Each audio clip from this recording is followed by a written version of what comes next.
Okay, so if you've ever heard like a classic rock anthem or maybe a searing blues solo or just that full throttle metal sound, you know the sound I'm talking about. Mm-hmm. It's that raw, powerful guitar distortion. It's just, Green. it's everywhere, right? It defines whole genres, makes guitars absolutely scream. Yeah, totally. But have you ever actually stopped to think where that sound even came from? Mm. Like, how did guitarists first get it? And how did it end up in that little box at their feet? It's funny. It feels so essential to the electric guitar now. You kind of assume it was always there, ready to go. Right. But for decades, it was what? It was either a happy accident or actually a real struggle to get it consistently. Exactly. So today we're doing a deep dive into the rise of guitar distortion pedals. Mm. Our mission basically is to unpack how those, aggressive, hard-clipping stomp boxes came about. We want to highlight the landmark designs, the ones that really defined generations of music. And the artists who made them famous, yeah. And the artists. Celebrate those iconic players.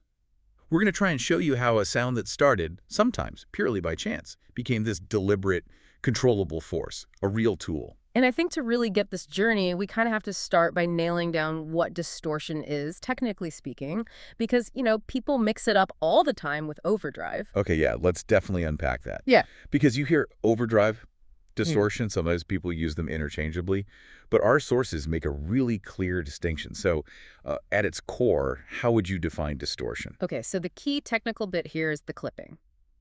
Distortion pedals get their sound using what are called hard clipping diodes.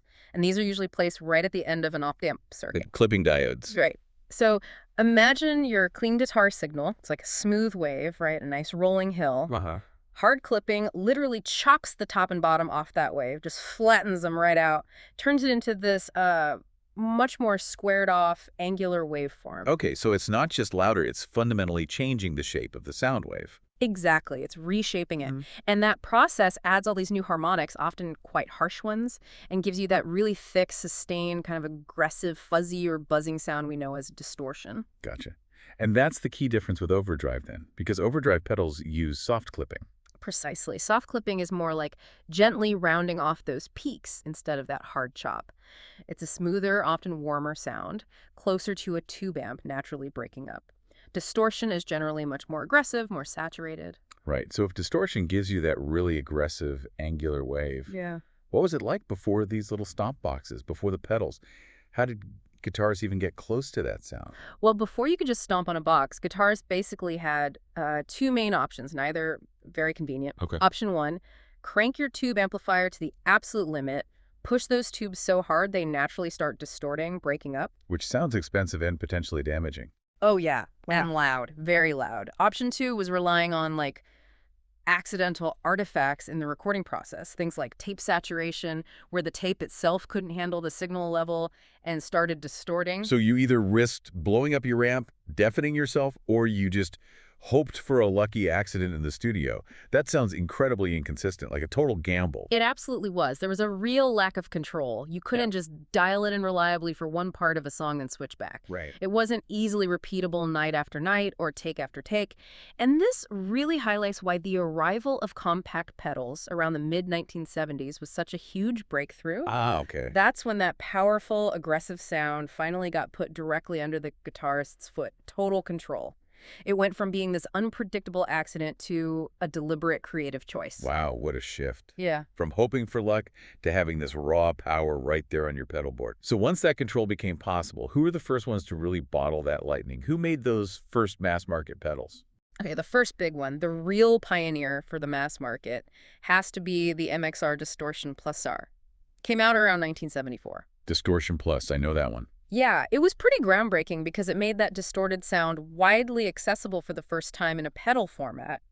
The design was brilliantly simple, really. Just a single op-amp stage, or sometimes a JF, with these parallel germanium diodes. Germanium diodes, that's key, isn't it? It Gives is. it a specific flavor. It really does. Germanium diodes tend to have a slightly softer, maybe fuzzier kind of clip compared to silicon diodes, which became more common later. It gave the Distortion Plus this really distinctive, kind of crunchy, but also sustain-rich drive that players just loved. Yeah. Instantly addicted. It's just two knobs, right? Distortion and output. That simplicity is amazing. It wasn't just easy to use, it kind of democratized the sound. Totally. You didn't need to be an electronics whiz or push your amp till it smoked. Yeah. You could just dial in this professional-sounding grit. It meant distortion wasn't just for studio pros or guys with Marshall stacks anymore. Any garage band could get that aggression. Exactly, and you saw it pop up everywhere. On some really diverse pedal boards, too. Like, you had Randy Rhoads using it with Ozzy Osbourne for those searing leads. Classic. But then you also had Jerry Garcia from the Grateful Dead using one. That always surprises people. Yeah. Jerry Garcia and a Distortion Plus. Yep. And Bob Mould from Husker Du, pushing pump sounds. So it clearly had a versatility that went beyond just one genre. It really cemented its place. Okay, so MXR kicks things off. Who's next? Well, you can't talk early pedals without talking Boss. They jumped into the distortion game pretty early, too, with the DS1. That arrived in 1978. The orange one. On Iconic. the classic orange box, yeah. And what's remarkable is this was actually only Boss's second pedal ever. Wow, really? Second pedal? Yeah. Their first was the CE1 Chorus Ensemble, which was huge. But the fact that Distortion was next really shows how quickly they saw the demand for that specific sound. That's fascinating. So, okay, how did the DS1 circuit differ from the MXR? What was it sound like? The DS1 took a slightly different approach.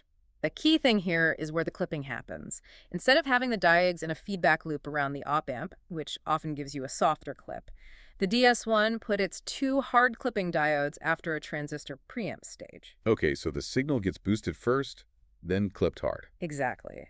Think of it like hitting those diodes with more signal level right from the start.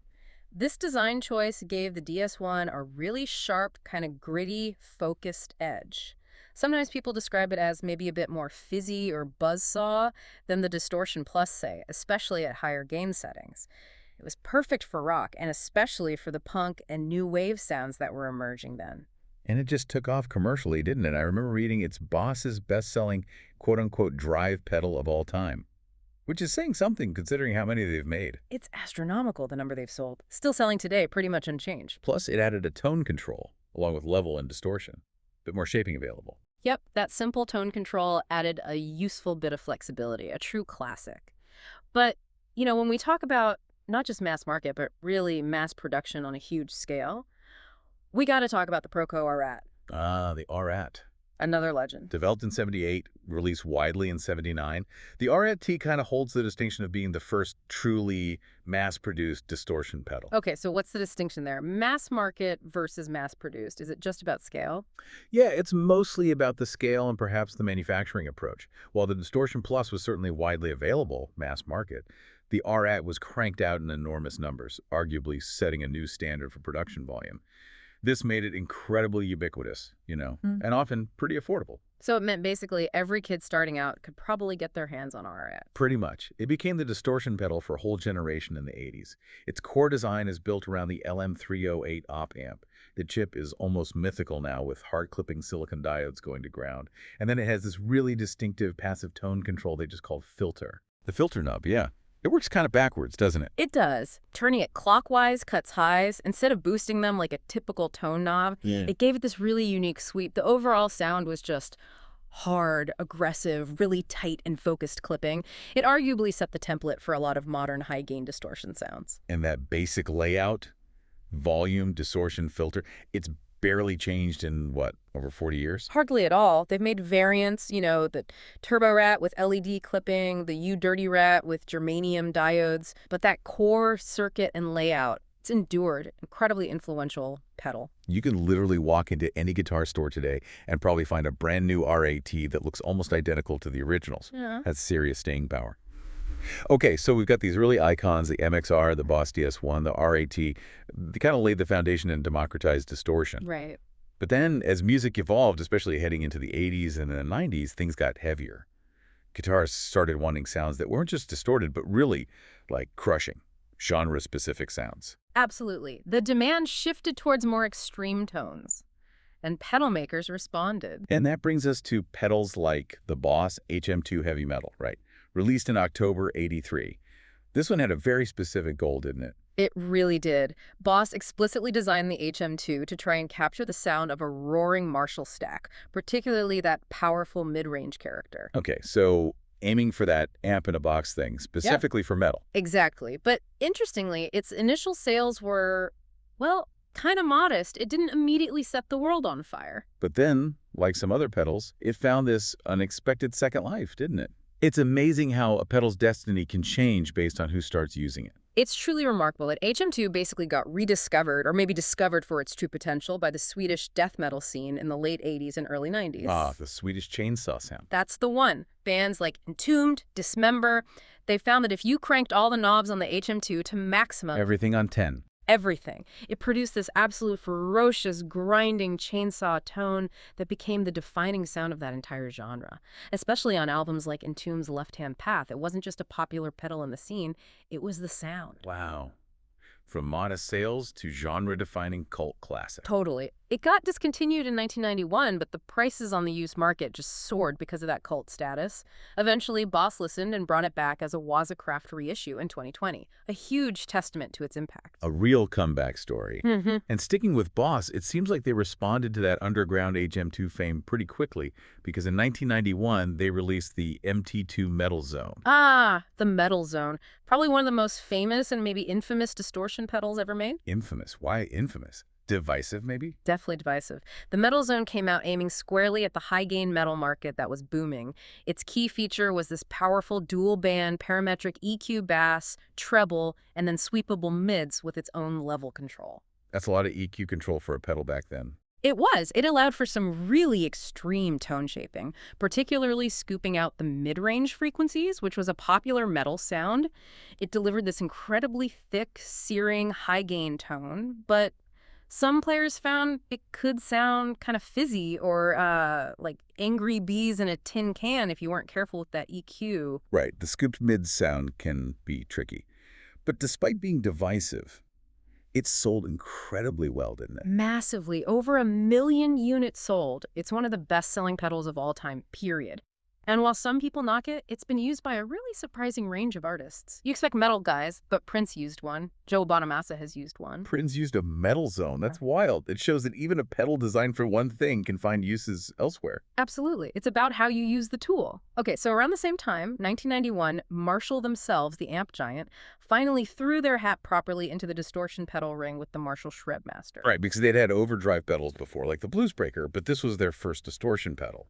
Exactly. The Governor was arguably close, but the Shredmaster was marketed as their high-gain distortion offering. It had gain, volume, and then a 3-band EQ, bass, treble, and this contour knob, which was kind of like a sweepable mid-control. More sophisticated EQ again. It seems like that was the trend in the early 90s. Definitely. More tone-shaping options, like the HM2 and some others, though. The Shredmaster initially didn't perform as well as Marshall might have hoped. Kind of flew under the radar for a bit. Another slow burner. Seems so. But then, guess what? It got rediscovered. Players like Johnny Greenwood from Radiohead started using it, and suddenly people realized it had this really great amp-like high-gain sound.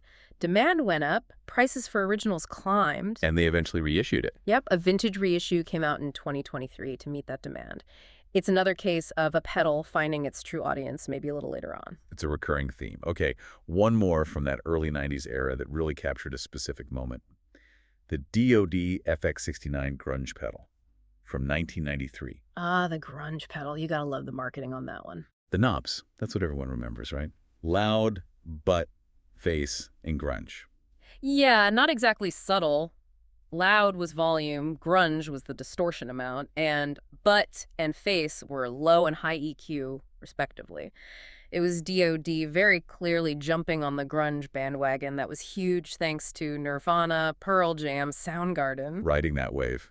Did it sound particularly grungy? It was a pretty high-gain, somewhat messy distortion. Whether it nailed the sound is debatable, but it definitely captured the vibe. And despite, or maybe because of, the cheeky knobs and the timing, it became DoD's best-selling distortion pedal ever. Wow, their bestseller. That's impressive. And it has that famous kind of ironic connection to Kurt Cobain, doesn't it? It does. He famously had one taped to the stage floor during some late Nirvana shows, apparently just to stomp on and make noise between songs, not really as part of his main tone. Just for chaotic effect. Seems like it. But because he had it, that specific pedal later sold at auction for just an insane amount of money. Wasn't it like over $16,000 Yeah.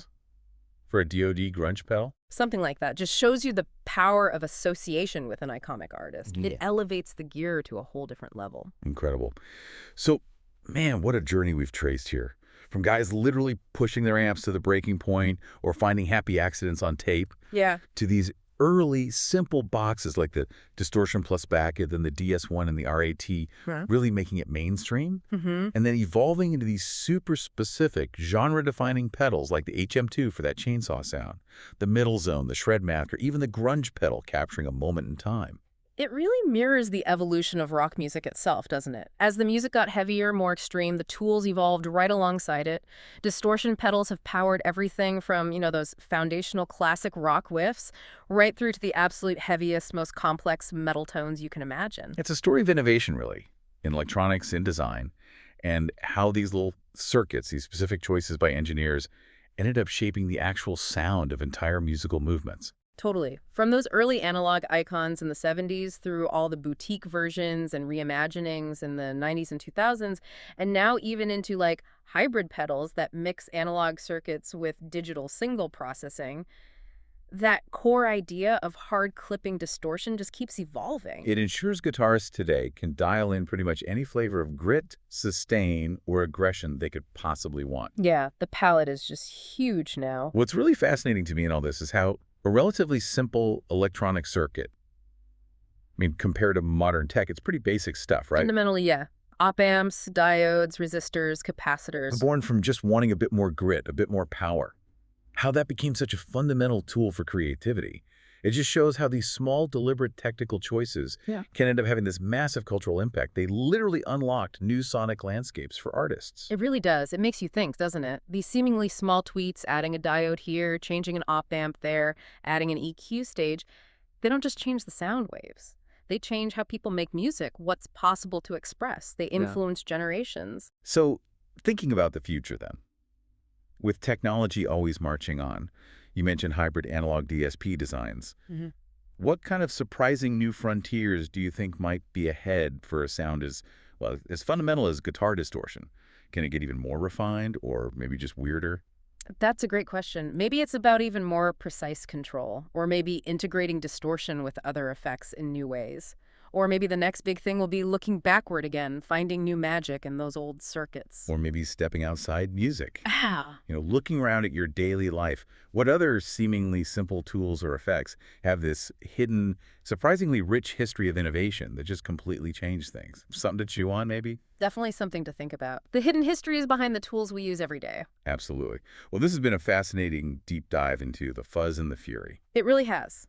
From accidental noise to essential tool. Until next time.